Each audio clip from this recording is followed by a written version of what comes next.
Selamat pagi.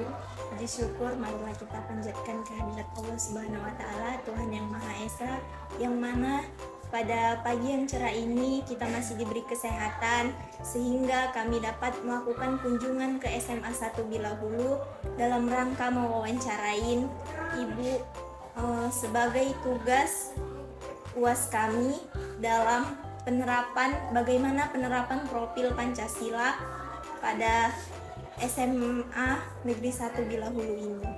Sebelumnya kami ingin mengucapkan terima kasih banyak kepada ibu dan juga guru-guru SMA Negeri 1 Bilahulu yang telah menerima kami dengan sambutan yang ceria, tentunya dengan penyediaan tempat, segala sesuatunya yang telah dipersiapkan.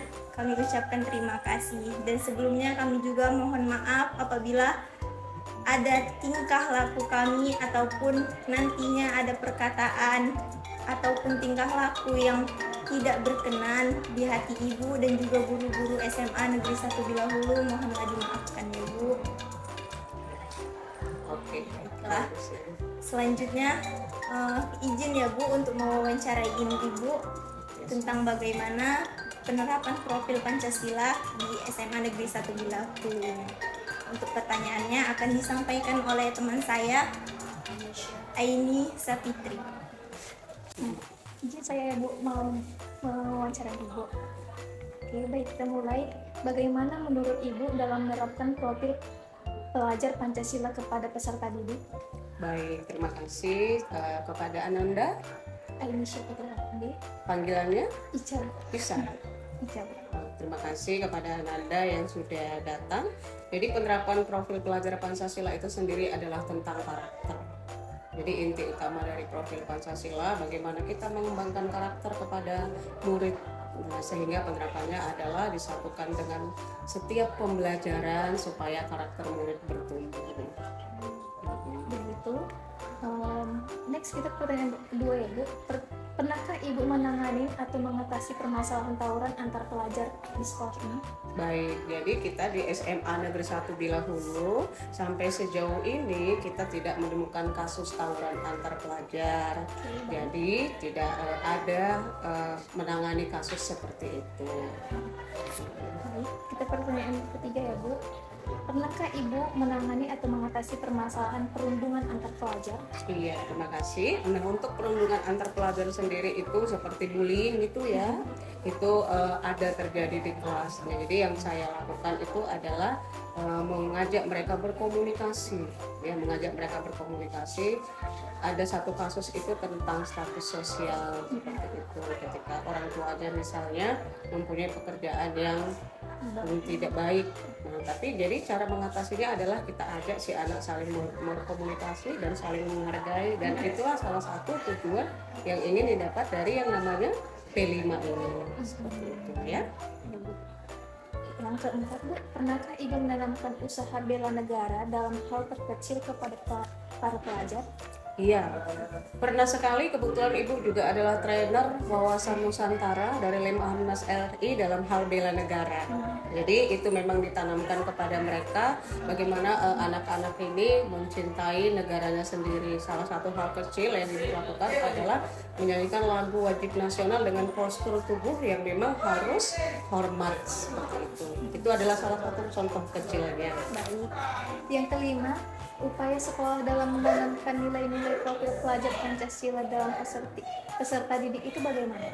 Terima kasih. Nah, upaya sekolah kita, jadi sekolah kita SMA Negeri 1 Bilahulu ini sudah ya menjalankan kurikulum merdeka.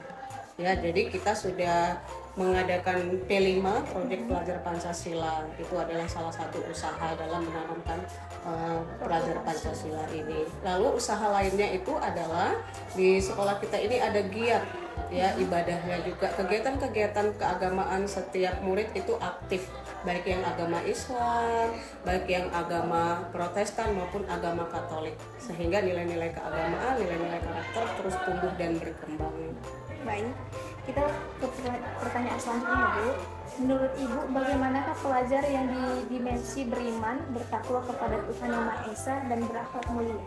Itu dimensi pertama ya. Iya. Jadi untuk dimensi pertama itu adalah kita mulai dengan berdoa sebelum memulai pembelajaran dan berdoa setelah mengakhiri pembelajaran. Lalu saling menghormati antara murid yang berbeda keyakinan. Oke, yang pertanyaan selanjutnya, bagaimanakah pelajar yang berdimensi berkebinekaan global menurut Ibu? Iya, terima kasih. Untuk berkebinekaan global sendiri, salah satu contohnya adalah aktif dalam mengikuti kegiatan nasional upacara nasional. Setiap hari Senin, kita di sini ada upacara bendera, jadi anak-anak aktif mengikuti upacara bendera, upacara nasional lainnya, dan juga menghargai yang namanya lagu-lagu nasional. Baik, pertanyaan selanjutnya, bagaimanakah pelajar yang berdimensi mandiri menurut Ibu? Nah, ini dia berdimensi mandiri. Jadi berdimensi mandiri ini dalam satu contoh penerapannya adalah murid mencari pengetahuan tidak hanya dari guru. Ya, jadi seperti Ibu adalah pelajaran informatika.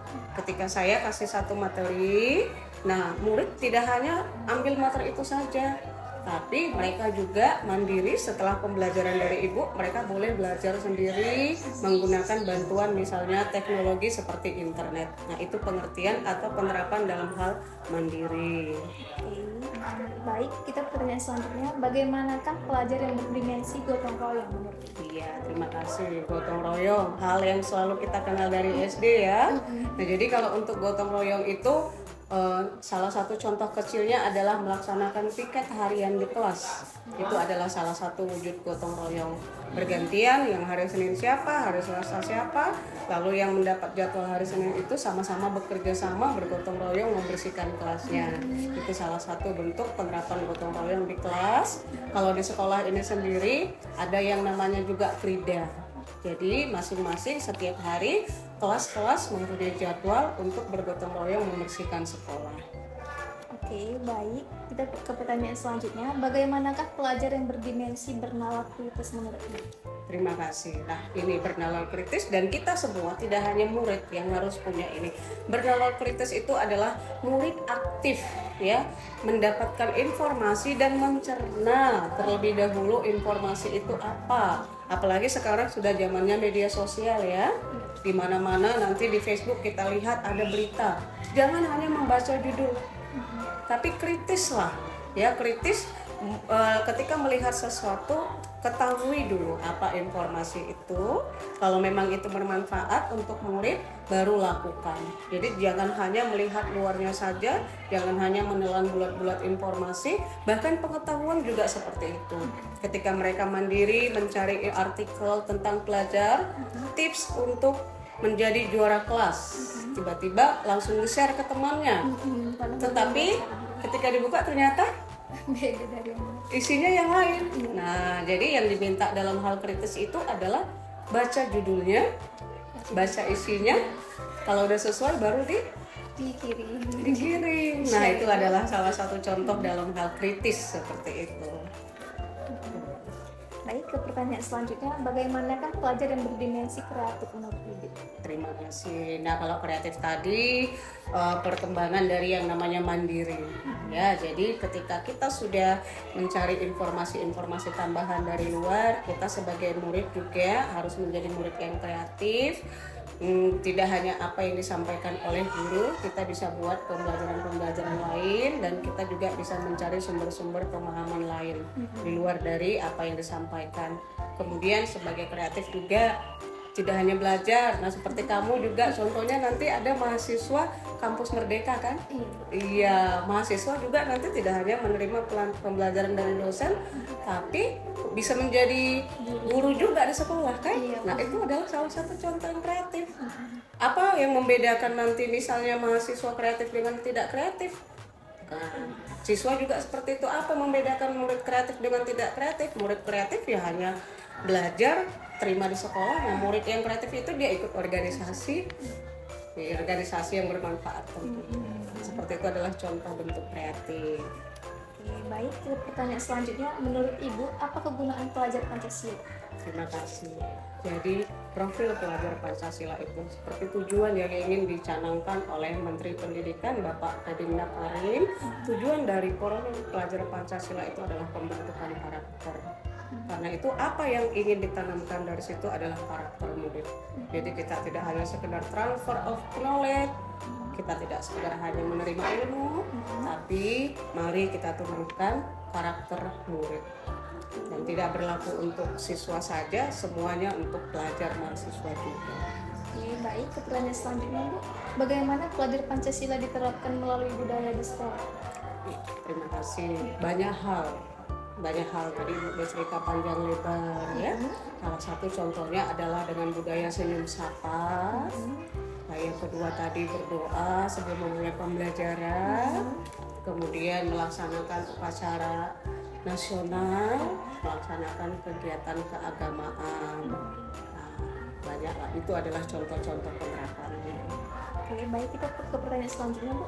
Bagaimana pelajar Pancasila diterapkan melalui pembelajaran intrakurikuler dan ekstrakurikuler? Jadi pembelajaran profil pelajar Pancasila ini tidak hanya satu pelajaran tertentu. Jadi intrakurikuler pembelajaran yang wajib dan ekstrakurikuler pembelajaran yang di luar jam sekolah semuanya menyatu. Semuanya wajib melibatkan terlebih dahulu profil itu. Jadi seperti ekstrakurikuler pramuka. Nah, pramuka itu juga tidak hanya sekedar menanamkan bagaimana cara untuk membangun tenda, tapi sebelum masuk ke pembelajaran itu mereka sudah harus diajari dulu ke 6 dimensi profil tadi. Berkebinekaan globalnya bagaimana, kemudian mandirinya bagaimana. Jadi dikombinasikan, digabungkan dengan 6 dimensi tadi untuk intra dan ekstra. Baik, kita ke pertanyaan selanjutnya, Bu. Bagaimana tahapan-tahapan dalam mengelola proyek penguatan profil Pancasila menurut Ibu? Iya. Jadi tahapannya, kalau tahapan sederhananya ada 4, nanti langkahnya ada 6, tapi kita ambil yang 4. Nah, yang pertama itu adalah awalnya, ya. Kemudian konteksnya. Jadi awal itu adalah pengenalan. Konteksnya itu adalah kita kasih dulu materi tentang P5 kepada murid. Lalu yang ketiga itu adalah aksi kita lakukan proyek P5 itu. Lalu yang terakhir itu adalah refleksi, yaitu kita evaluasi apa yang baik, apa yang tidak baik untuk tahapan di topik P5 berikutnya. Jadi ada 4 tahapan pentingnya. Baik, terima kasih, Bu. Ke pertanyaan selanjutnya, apa yang menjadi koordinasi kegiatan utama pada mata pelajaran dalam penguatan profil pelajar Pancasila? Terima kasih. Yang menjadi mata pelajaran utama itu kan pertanyaannya ya, tidak ada mata pelajaran yang utama, semuanya tadi harus berkolaborasi. Tapi karakter utama yang harus didapat adalah pembentukan karakter. Itu dia ya. Baiklah, Bu, ke pertanyaan terakhir, Bu. Saran dari Ibu jika menemukan siswa yang tidak peduli dengan program penguatan profil Pancasila di sekolah itu bagaimana? Terima kasih. Ini namanya saran ya. Ya, jadi saran dari saya ketika menemukan siswa yang tidak mau melaksanakan P5 adalah mari rangkul dia. Rangkul, kemudian ajak komunikasi. Dan kemudian kita refleksi bagaimana pelaksanaan P5 kita, kenapa ada murid yang tidak mau, seperti itu. Dari situ kita belajar, jadi kita tahu kasus-kasus ada siswa yang tidak mau. Nah, untuk yang berikutnya kita sudah punya evaluasi dan refleksi. Jadi rangkul, komunikasi dan evaluasi. Sekian dari presentasi kami, Bu. Sudah habis pertanyaannya. Terima kasih sudah mau diwawancarai. Kami dari Universitas Labuhan Batu mengucapkan terima kasih banyak kepada Ibu dan pihak sekolah. Terima kasih ya, Bu. Terima kasih.